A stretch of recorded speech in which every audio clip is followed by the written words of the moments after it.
The old City Fest lot has been home to many different buildings, everything from a bank to a furniture store. Project director Brandon Thompson has spent months getting all of his findings together.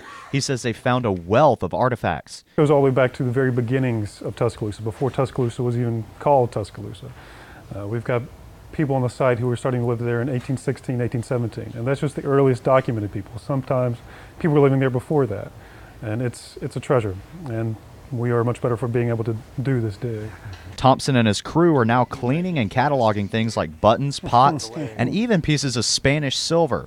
It gives us an identity, our history. We can see where these artifacts come from, if those connections are still there. We can see the progression of how not only the block developed, but the city developed based on what we found here. Now this collection is absolutely massive. Everything from old bottles from the 1800s to Coke bottles from the 1920s. Thousands and thousands of fragments of bone, pottery, and metal. And the folks here at the Archaeological Center say they're telling the story of Tuscaloosa's past. You go back 100, 200 years, and we can say these are the type of activities that were going on there. And as you look to the future, there's a hotel there. We know there was a hotel there back in the mid-19th century, and history is just kind of repeating itself. And you can just kind of see the natural progression of the city's development.